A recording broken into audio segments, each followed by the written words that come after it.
Eu sou Ademir Paulino, eu sou treinador, sou atleta, estou envolvido com corrida há mais de 30 anos e eu tenho o projeto de fazer a conexão com as duas principais escolas de corrida do mundo, que é o Quênia e a Etiópia, e hoje eu levo corredores brasileiros para viverem essa conexão com essas grandes escolas de corrida no mundo.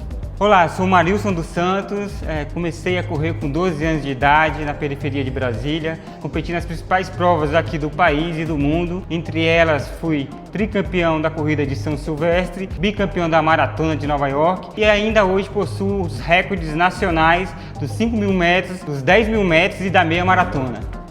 Ademir, você que está indo muito para o Quênia, está acompanhando muito os quenianos lá, principalmente os treinamentos, né? Por que os quenianos dominam tanto as corridas de rua? É multifatorial. Os quenianos hoje, a gente pode falar que é a principal escola de corrida do mundo. Em número de atletas, em qualidade dos atletas. A gente não pode deixar de falar também da Etiópia, que também é muito parecido e são países vizinhos. Eu poderia colocar aí, Marilson, como parte dessa explicação, o estilo de vida.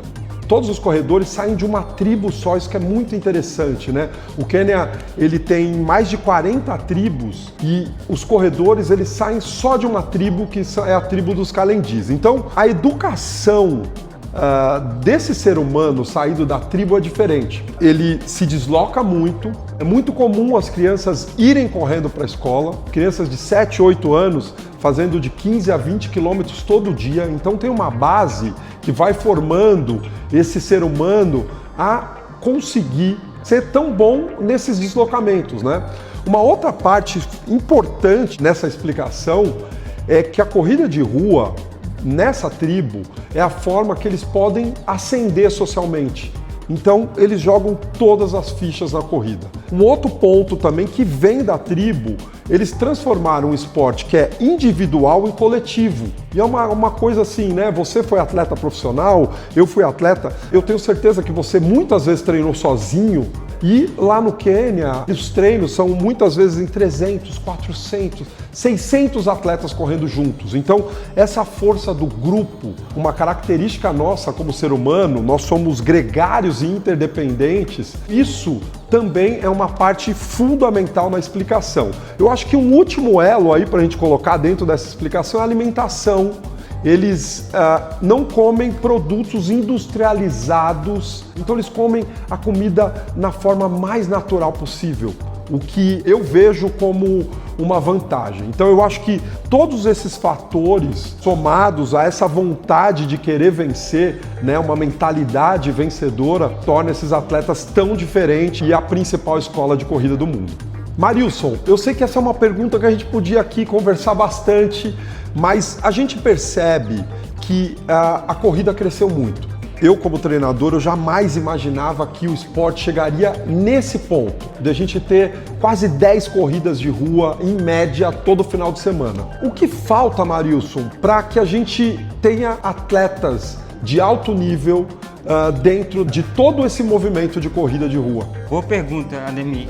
A gente tem notado, né, já faz algum tempo, principalmente no número de atletas de elite que tem diminuído, né? Se a gente fizer uma comparação a 10, 15 anos atrás, a gente tinha um número maior, né? Mas isso aí também é um conjunto de fatores, né? Acho que primeiro a gente perdeu um pouco de investimento, então os atletas deixaram de praticar como profissão, como esporte de alto rendimento, e aí vários deles tiveram que largar a modalidade para fazer outra coisa, para sustentar a família, para o próprio sustento, enfim, um fator é esse, né? E a outra questão, a quantidade, né, de atletas que a gente perdeu, principalmente na base. Isso foi um fenômeno que aconteceu no mundo todo, né? Muitas crianças hoje, elas acham mais interessante estar brincando no celular, no computador, assistindo uma TV, e aí ela deixa de praticar esporte, né?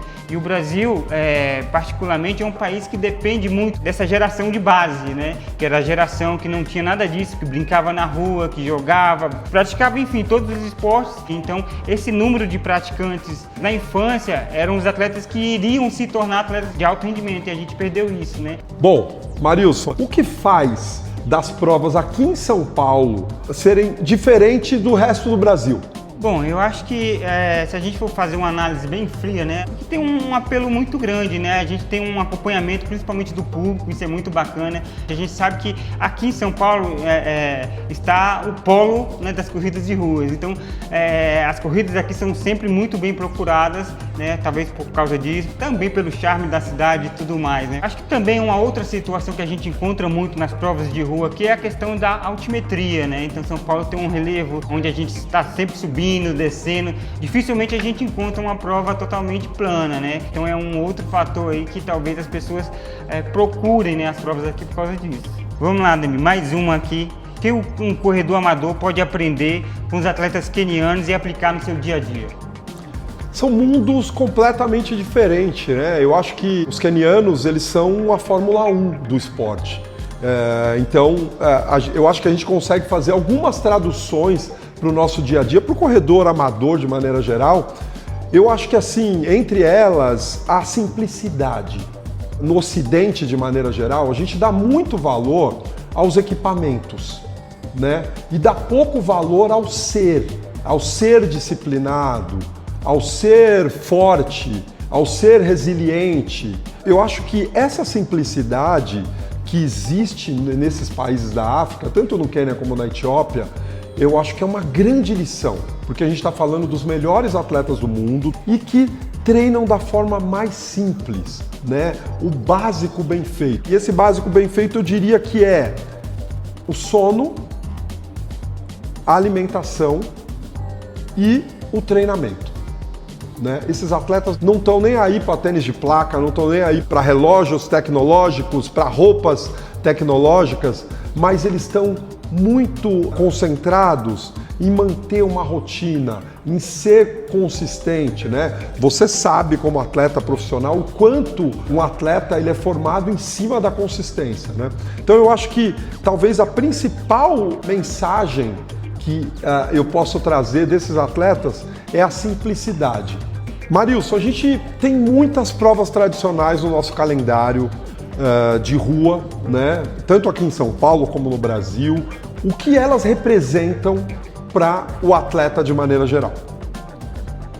Bom, essas provas, elas são o pontapé inicial, né? Eu acho que não só para o atleta amador, mas para o atleta de alto rendimento também. E aí eu me coloco nesse meio porque eu comecei correndo corridas de rua. É lógico que depois eu me dediquei às provas de pistas, mas foi necessário a corrida de rua para que eu pudesse conhecer a modalidade, conhecer o atletismo em geral. E a gente vê, Ademir, a cada prova, não só aqui no Brasil, que a gente tem sempre um grande número de pessoas que estão ali começando, estão correndo pela primeira vez. Então a gente vê que essas provas elas representam esse pontapé inicial, e não só esse pontapé inicial, mas também a prática, né? A prática da atividade física em geral. São pessoas que vão usar das corridas de ruas para ter uma qualidade de vida. Então isso é legal de ser falado, porque a gente vê cada vez mais as pessoas praticando a corrida de rua como um meio também de buscar saúde e promover saúde. Eu acho interessante aí, Marilson, até complementando, que hoje as pessoas vão para as provas de rua como se fosse um grande festival, né? Como uma forma de encontrar pessoas, de ser visto, um entretenimento, né? E naquele momento, antigamente, a gente ia para as provas, né? O atleta ia para as provas para bater a sua marca.